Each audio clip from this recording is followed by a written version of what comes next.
Welcome to the riskadvisor.com podcast. I'm Sal LaFurry, and I'm here with my good friend and co-host, Jim Henry. Before we begin, I'd like to remind each of you to subscribe to the show and push the like button for us. Please leave your comments as they are important to us, and also signing up and following us is really critical.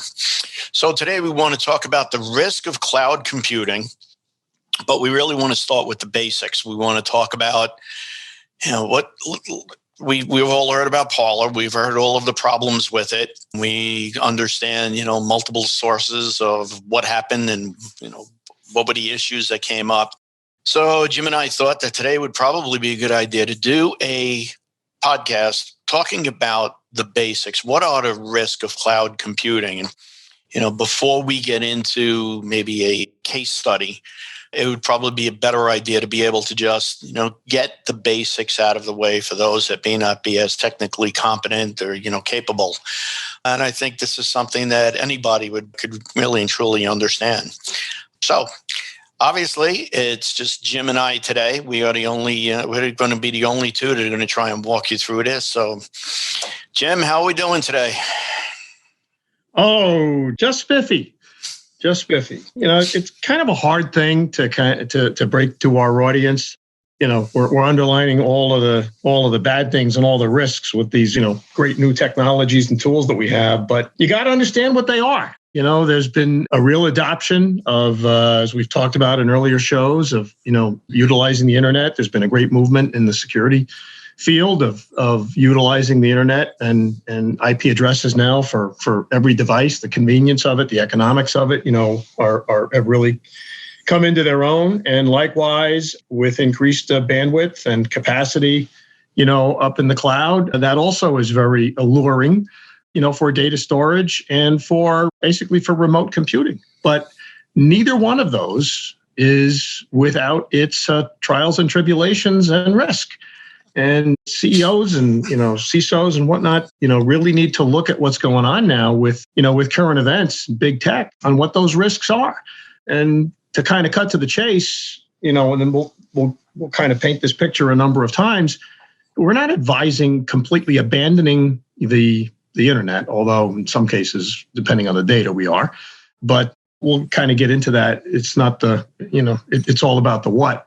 And we're not really saying that you cannot ever use the cloud, but you really have to understand, the ramifications of what you're doing, who you're doing it with, and what information, that you're putting up there. And that, I don't think we can say that enough. And like Sal said, this show is meant to be a kind of a high level, overview of that. And then we're going to have, a series of shows that get into more of the, of the nitty gritty of the due diligence and whatnot that you need to be doing, not only on whom you're considering to use for providers, but what information that you are, that you're putting there. So that's true, and I think the way we would like to structure today, let's sort of talk about the history of it, kind of from the beginning of where we get involved with when security starts utilizing more and more technology, and we start getting into different systems and access control systems and video imaging and and all of the evolution of that, and then ultimately we get to look at some of the problems that are happening, and then ultimately we'll try and give some solutions to the potential problems here, so that we just don't say, hey, you have a risk, but here's something that you can actually do. With that, let's go back to the history of what got us here, right? I mean, systems started out very simplistic, right? Way before the crowd, way before IP cameras, everything started really simplistic, right? But you were hanging cameras, the first evolution of these cameras, and you were swapping out tubes. What was that like? Where to start from the beginning so that we have a good understanding?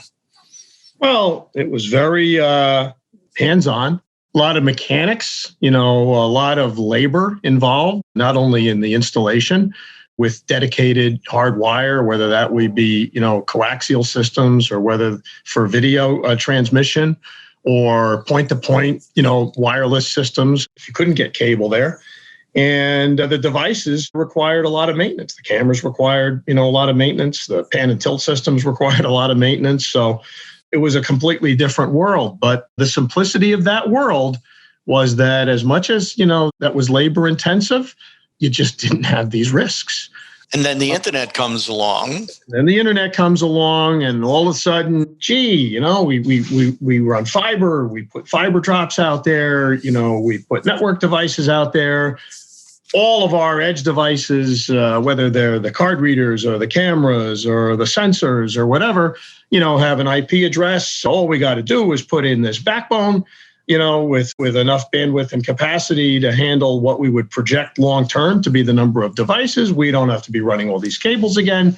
We're really cutting down on the electrical contracting costs of expanding systems. We can envision, where the concentration of devices might be. We don't have to worry what type they are. Do we run a bunch of coax to one location? Do we run a bunch of twisted pair to another location? What might be we putting? You run the fiber out there, you put the network drops out there, you're good. It doesn't matter what, the devices can just be short haul, run, or even now wireless, to those drop points or those IDF locations. And again, we started seeing, 8-10 years ago, we're starting to have some problems here because, what we thought the biggest problem was, well, do you really have enough bandwidth to do this? No, the real problem was, you are exposed when you're on the internet, because the internet was never built for security, to hacking. And, with the attention that that's got now, particularly over the last 5 years, because of the cyber attacks that have occurred, there's been a lot of hardening of that. There's more discipline now on behalf of the manufacturers, awareness on behalf of the integrators, awareness on behalf of end users. Some of them still go willy-nilly out there throwing stuff on and just kind of cross their fingers and hope for the best. But there's a lot of companies and a lot of stakeholders, that are much more disciplined. And we thought, okay, well, we're getting our arms around this. And then lo and behold, we look at, big tech as a great ally and an asset, to end users. And, now the events of the last few months, we look at that and we go, holy crap, they can pull the plug for no reason at all.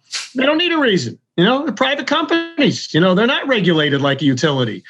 Well, now we got, as big or even bigger a risk than we had with the cyber attacks and ransomware and what have you. So, again, the internet, IP devices, and the cloud, great technology, but it has to be used wisely.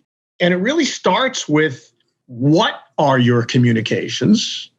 Are they mission critical? And don't put all your eggs in somebody else's basket. So a hybrid approach to storage and means of communications that's both encrypted and insulated from the internet, is just prudent business. I mean, if you think about it, right, we're kind of going, this up and down, where you start with the real basic systems where they virtually didn't exist, and then you get the basic system in place, and then all of a sudden it's, we can deploy these systems, and the systems get a little bit more intelligent, a little bit more user friendly. And then all of a sudden we find out that, all right, this is going to be computer based, and we're going to start, recording video, and it's going to be digital, and, we're getting away from the reel to reel sort of recordings. And then all of a sudden, we realize, wow, we got some problems here. We got some risks that we're running.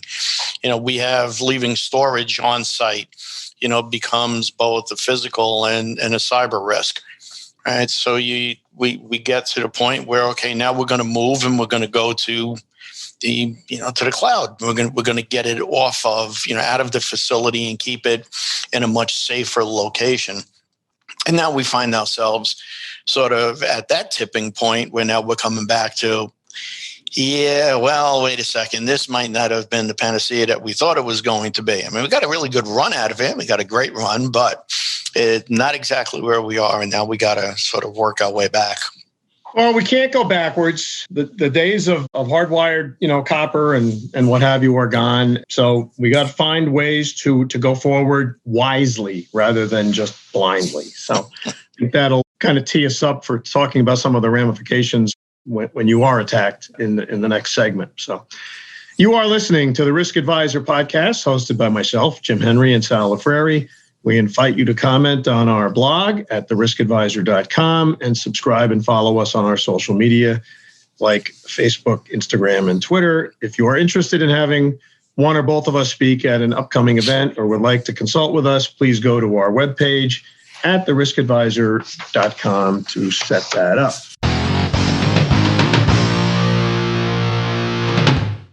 And I shouldn't limit you to those 3 social media places. Just saying. Because we don't have all our eggs in one basket. This coming from a guy who hates social media. I totally understand that. Yeah. So, all right. So, segment 2. Let's talk about your shutdown. Now what? What systems are struck? Did you plan for this? Do you have that stuff backed up? You're worried about your reputation. You're worried about staying in business. You're worried about the rumors. If you haven't thought about it, when it happens, it takes a bad situation and really makes it worse. Yeah, and how often have we seen this, the shiny new toy that everybody wants? And you think about this and you think about, the application here. Somebody comes in with a new piece of technology and says to you, we got this camera system, we got this access control system, we got, a video management system, all of the, whatever it is, right? Because I want to be sort of agnostic about the whole thing, but regardless of what it is, it's a shiny new toy. And you're like, wow, you get fascinated by it. And you go, yeah, it is really cool. And you get sold on the idea that, bam, it's going to be able to go and, it's going to be up on the cloud. And it may actually be worth talking about it for a minute or two. What exactly is the cloud? Because when I think about what's going on with the cloud, it's sort of along the lines of when people talk about the dark web and they think that it's totally separate and apart from where Google resides. And that's not true. So let's just talk about for a second. Maybe you can explain. You're the tech between the two of us. You got the electrical degree. What is the cloud? Well, on a clear day, you can look up in the sky and you can see, without the clouds there, that there's no servers up there. So that's not where they are. It's just kind of a word phrase, that has evolved. But it's really nothing more than computers and storage devices that reside somewhere else other than in your own premise. And the key is your communicability to that. What is the benefit of it? Economy of scale. The big providers can provide that computing and the storage capacity at a much lower fee because they're amortizing all of the support and maintenance costs for those across a much bigger, portfolio than for each individual property or business to manage it. Plus, they have because of their scale, they have the resources to be able to be monitoring and defending and taking countermeasures to cyber attacks much more quickly than business could do if he's doing it even with a crackerjack, IT team, on premise. You're going to have a period of time before you can identify a problem, get a solution, and go out there and take corrective action in your on-premise, solutions. So you always got to keep that in mind. It's the same stuff, but it's concentrated in data centers, and it's provided,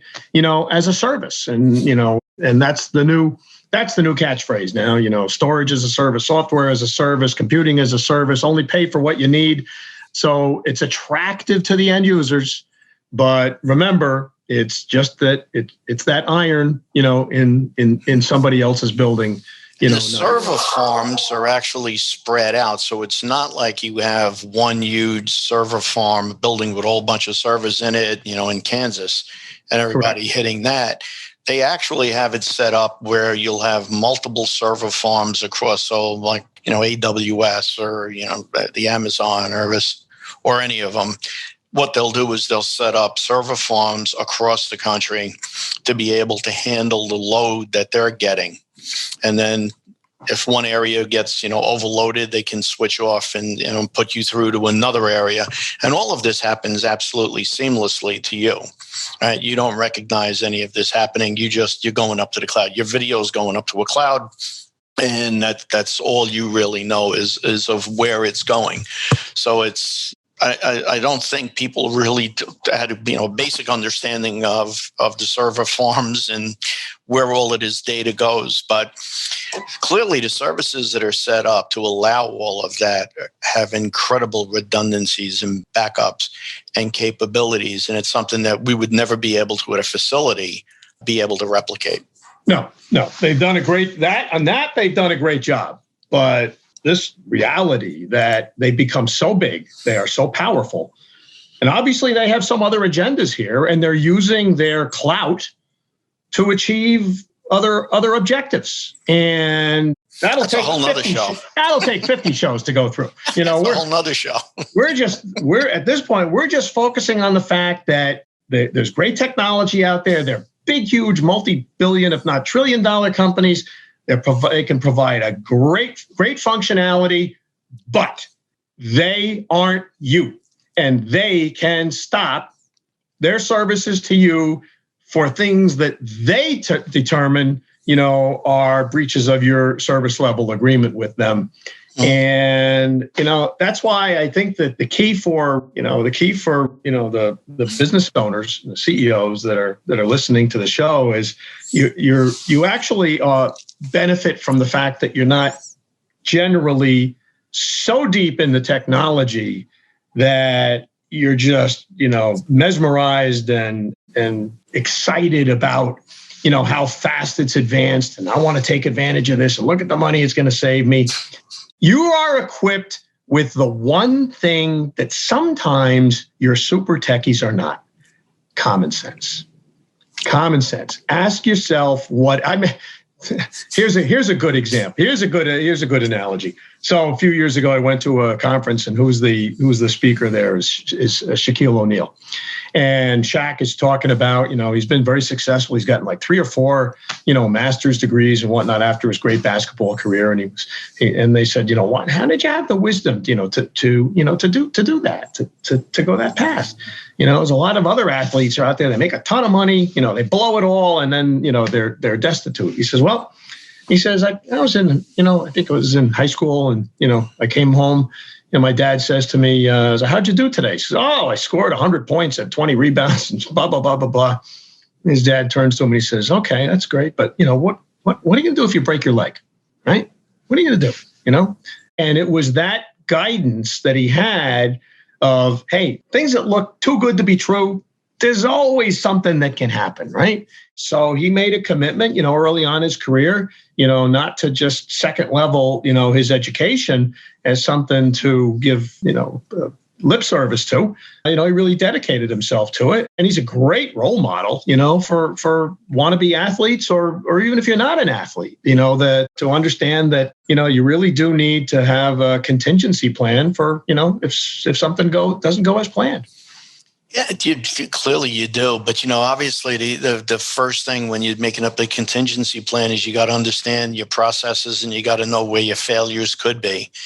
And I think that's one of the problems that you run into when we're talking about utilizing the cloud and using that sort of a service, trying to understand, and kind of knocking it down, right? What are those particular processes that you're going through? And I think if companies start going through it step by step by step, and I think in the next section, we're going to get into talking about what are those exact processes that, you should be looking for, or how do you start sorting out, and then getting into, what some of that solution would be. I think it's kind of important. You got to understand that. And again, I go back to it, and I'm probably oversimplifying this, but it's that shiny new toy, right? You got that, you got the new toy, and it's going to work, and it works, and you go, holy God, it's great, and you leave it out there, but you don't realize that the risks that you could be running into. And one of the things before we hit a break, I think one of the things we should all be doing is you take a look at what happened with Paula, and you take a look at some of the others that have been, some of the other shutdowns and threats to shut down. And I think you really got to do a sort of a deep dive on that and, get past the headlines. I mean, for the most part, we read a newspaper where, we read the headline, we read the first or second sentence. And if we're not interested in it, we just move on, or we run right back to the sports page. You really got to sit down, go through it, and you start recognizing, like, wait a second, this could happen to me. This is a process that I'd been using. Example with Paula, one of the things that they did was they put it up. All of the software that they were using for the design, they put that up on the cloud. So when they got shut down, they needed to go back and pull that back to recreate what they had. And they realized that they were shut down. They couldn't get to it. And even though it's theirs. Even though it was theirs. Yeah. Even though it was theirs. And you realize the risk that you're at. But why don't we take a quick break? All right. A closing comment before I do the break is, after 9/11, a lot of companies spent a lot of money on a lot of technology because they were worried about another terrorist attack. But God help us, we really haven't had anything like 9/11 since 9/11. We're talking about these risks now for cyber attacks and for big tech, not playing nice in the sandbox. You are far more likely to be subject to one or both of those situations than you are a terrorist attack. And think of all of the money and redesign, that occurred after 9/11. And we really need to see a level of preparation now against these risks, because the risk is much higher. So with that, you were listening to the Risk Advisor podcast, hosted by myself, Jim Henry, and Sal Lafreri. Invite you to comment on our blog at theriskadvisor.com and subscribe to us on social media of your choice. If you are interested in having one or both of us speak at an upcoming event or would like to consult with us, please go to the webpage at theriskadvisor.com to set that up. So, segment 3, again, high level. Let's talk about the only solution here really is it's not to go back to the old days of hard copper. It's due diligence, getting down to the nitty gritty to really understand what you got and where are you putting it, and go through all the scenarios of, if I'm attacked, if I lose this, if I lose access to whatever cloud services I'm using, can I still operate? Yeah, I think it's a two-pronged process, right? The first part of the process is understanding what are those critical systems, what are those things that you really want to pay close attention to, right? What is critical? And critical being that you just can't live without. What is it that's going to, that if you lost that service, your business comes to a screeching halt? I think that's probably one of the most important things that you want to be able to look at. And then, you start going down the list and you go, all right, if we lost this service, it's going to hurt, but it ain't a showstopper. Right? And then, you work your way down the list and you look at a few more things, and finally you get down to the bottom and you go, what the hell? It sucks that we lost it, but right? It's it's the equivalent of, and a lot of us have had have had this problem. Your computer, all of a sudden your laptop craps out on you, and you haven't done a backup on your laptop. It's the same basic thing, right? That's the issue that you sit there and you go, well, now what? Now what do I do, right?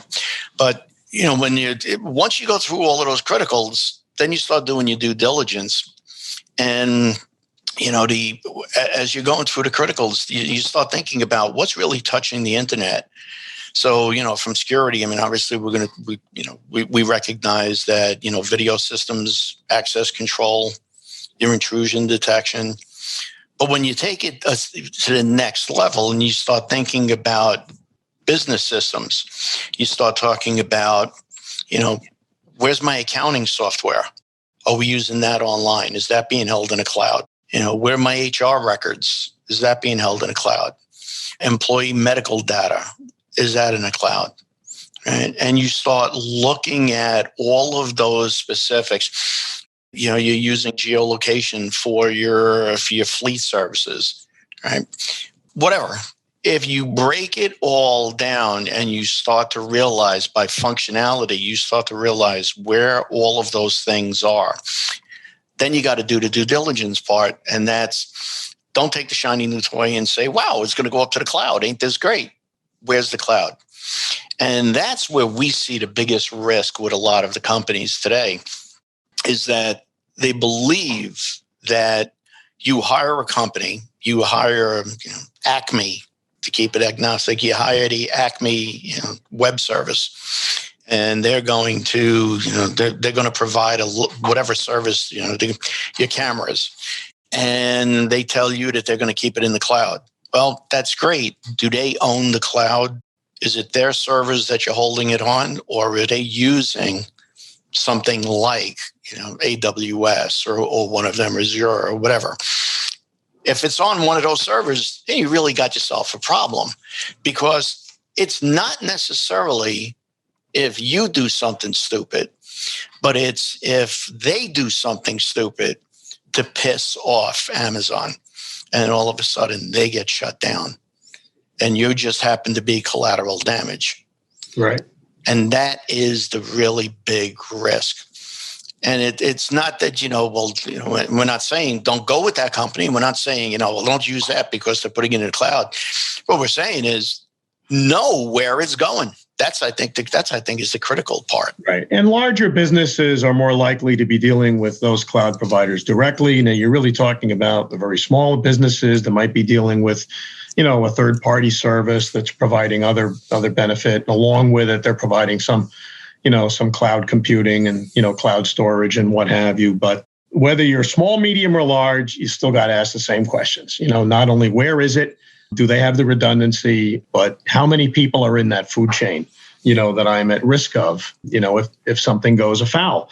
The one good thing about the continuing advancements in technology now that we have, so much computing capability at the edge and with camera systems, when we first went to IP, we got rid of the VCRs. And now you've got racks of, servers and storage arrays and whatnot, expensive to maintain. They keep up to date, draws a lot of power, creates a lot of heat, takes up space. Like with coaxial systems, we're not going to go back to that.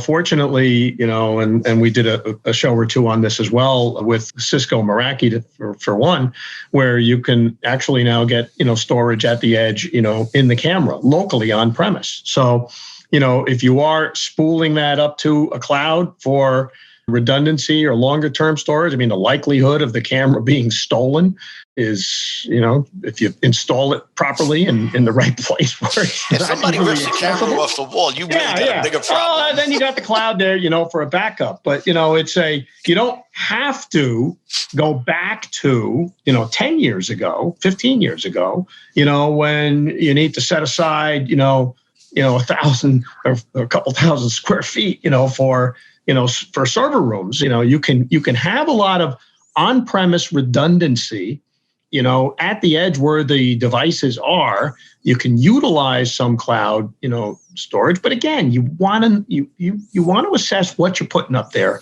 and who is it going through, how many people are in the food chain, and what's the catastrophic event if you lose the device on premise, what's the catastrophic event if you lose the access to that information. It's more unlikely that big service software provider is going to lose their facilities, because they, as you say, they've got so much redundancy. It's more of a business decision to cut off your access to that information, or the vulnerability that you've exposed yourself to because the pipe between you and that server or that cloud, is open on the internet, and you haven't properly, taken, precautionary measures to encrypt your information or to go on a communications path like a private cellular, network that is independent, of the internet and that is built for secured communications. No, it's true. I think I'm always the skeptic, right?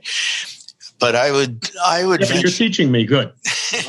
I'm getting more skeptical as I get older. It's taken 20 years, but we're getting there. You're a slow learner. But you get these companies in, and they'll tell you, the salesperson will tell you, it's going to the cloud. And it just sort of stops dead right there, right? It's going to the cloud. Of course, it must be well. And I think, again, being skeptic in me says, all right, so when you start to drill down and you're doing your due diligence and you ask the salesperson, okay, the cloud is where? You own it. What are you doing? And inevitably, that's going to be one of those things that's going to come back. I don't bet, but I'd be willing to bet that the majority of them have no clue. And they're just going to tell you, oh, yeah, we own the cloud. And when you do a little bit of your due diligence, you do a little bit of the digging and a little bit of the checking, you realize that this is where this is being held. Especially when a company is, doesn't appear to be that large, that robust, is telling you that they got all of this phenomenal capability. Those are the things you got to be careful of. You got to ask. You know what? Question. And you could do all the due diligence in the world, and you could get the right answers at the time that you sign up for the services. That doesn't mean they can't change their business relationships going forward. Sure.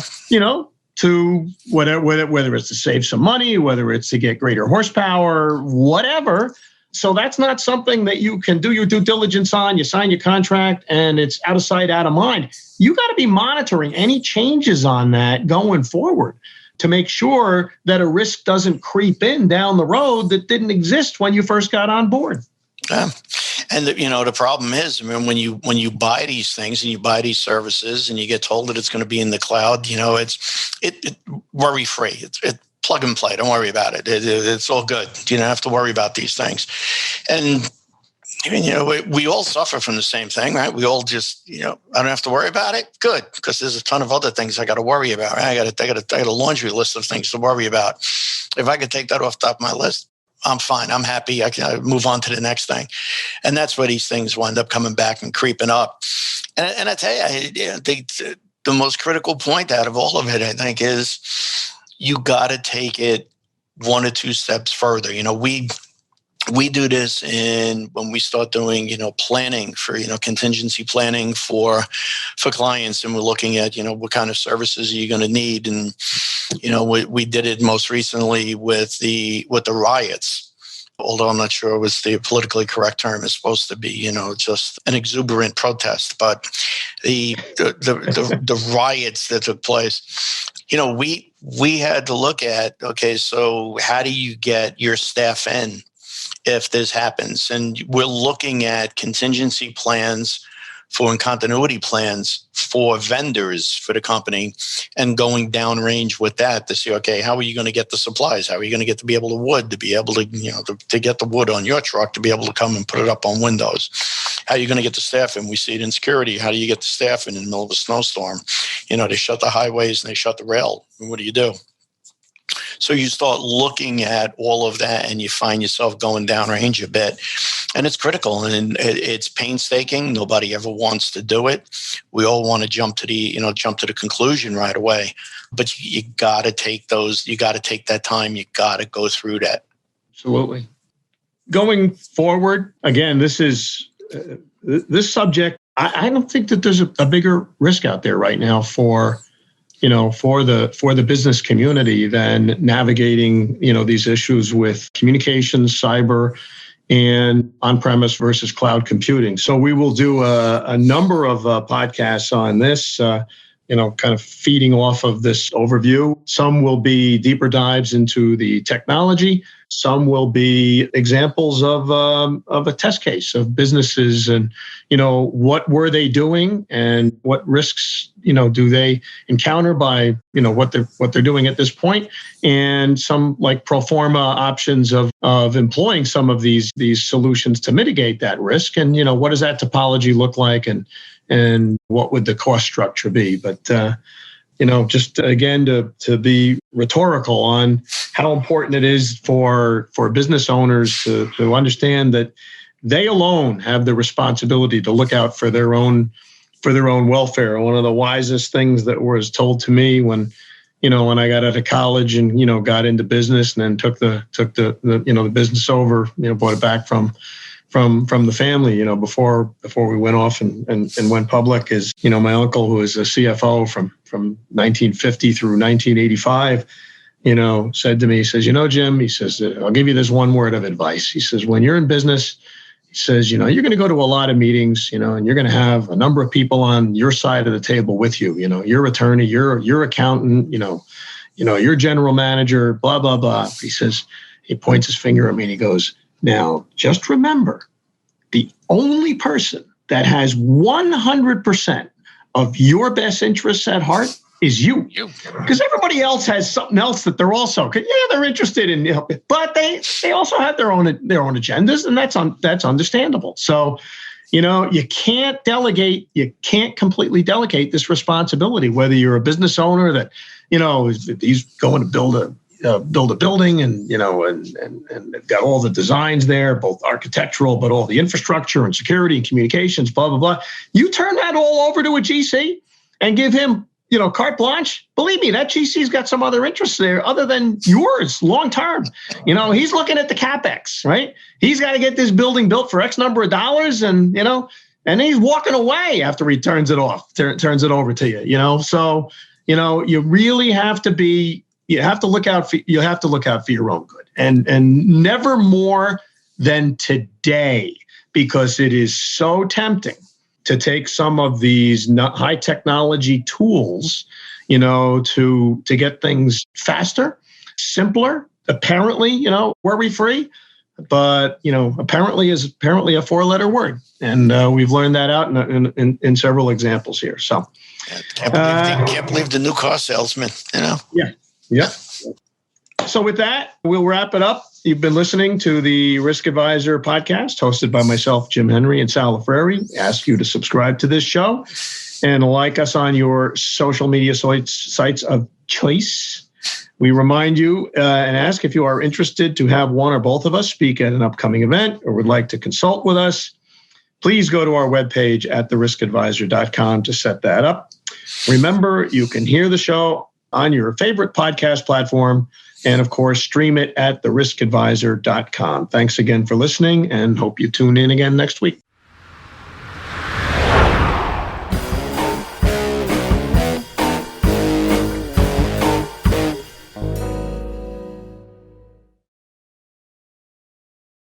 Now more than ever, it's critical that customers find accurate information about your business. Local Works by Yahoo Small Business makes it easy to add, edit, and publish business information across 70-plus local directories from a single dashboard. Ensure your business is found with Local Works and save 10% today by using code LWPodcast. Visit yahoosmallbusiness.com/local to find out more. Cousin Sal here, letting you know that nobody does sports like FanDuel Sportsbook. All new users get a $1,000 risk-free bet when you sign up and make your first deposit. Just place your first bet and get up to $1,000 back if you don't win. Sign up today, FanDuel.com/Sal. 21 plus and present in Pennsylvania. First online real money wager only. Refund issued as non-withdrawable site credit that expires in 14 days. Restrictions apply. See full terms at sportsbook.fanduel.com. Gambling problem? Call 1-800-GAMBLER. Call 1-800-GAMBLER. Call 1-800-GAMBLER. Call 1-800-GAMBLER. Call 1-800-GAMBLER. Call 1-800